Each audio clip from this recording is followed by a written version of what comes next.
You know, I'm a filmmaker and a troublemaker and an organizer in the Media and Democracy Movement, editor of Media Channel. My most recent film, which is just coming out, is called In Debt We Trust, America Before the Bubble Burst. And it's about the debt crunch that we're all dealing with, credit cards, bankruptcies, foreclosures, the whole economic squeeze and economic inequality in America.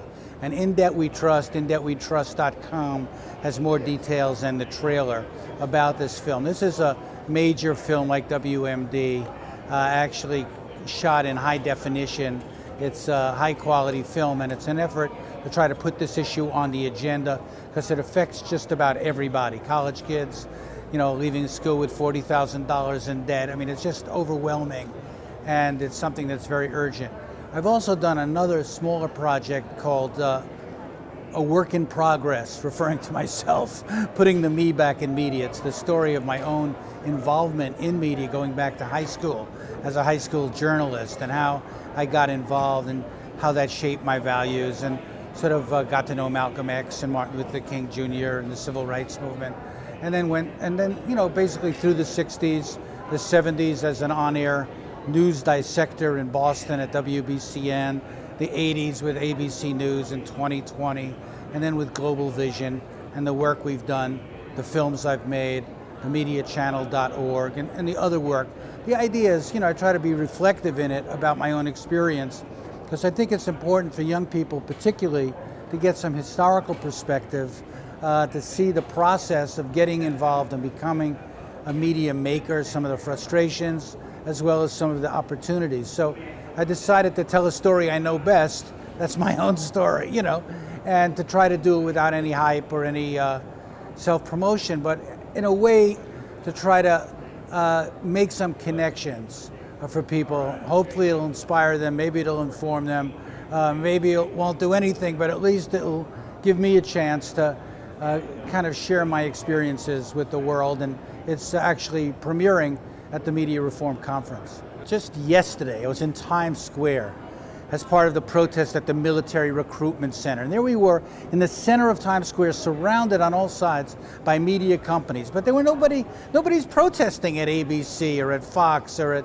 MTV for not doing the job they should be doing and reporting the war, reporting it badly, giving Bush unlimited airtime, not putting critics on the air, not critiquing this surge, this escalation of the war. All of it is still happening, but a lot of people in the anti-war movement seem to believe that power in America is in the White House. Bush is the power, not the corporate state, not the big vested interests that he is funded by and he is responsive to. So we still have a situation where people tend to do the same things they've done before. March on the White House in June, march on it again in December. March on it the next June, march on it the next. In other words, a cycle of ritualistic protest, rather than saying, how can we really go after the people who are misinforming us, distorting the news, and not educating the American people? That's what this conference is about. It takes time to build an event. I was part of the first Media and Democracy Congress, 1996. We had 600 people. When we did it again in New York, I think it was 99, we had 900 people. Now they have 3,000 people. It's building. More and more prominent people are associating themselves with it, more celebrities, et cetera, and so forth. But I'm here trying to be supportive to it. I write about it on mediachannel.org. I think it's important. I think people ought to check it out and become involved somehow. And Madison, hey, that's where it's really started, you know, with Bob McChesney and John Nichols, and now it's gone nationwide. Do you think media reform is a civil rights issue? It's a human rights issue. It's an every rights issue. How do you have a democracy if people aren't informed? We have a right to be informed. How do we participate in politics if we don't know what's happening? And how do we find out what's happening? From the media. And why is that special? Because the United States Constitution, the framers of our country, decided to give media a First Amendment right, protection, on the grounds that Americans need a free and fair force outside of government to tell us what's happening. And unfortunately, it's been co-opted by big interest, by advertisers, et cetera, and so forth.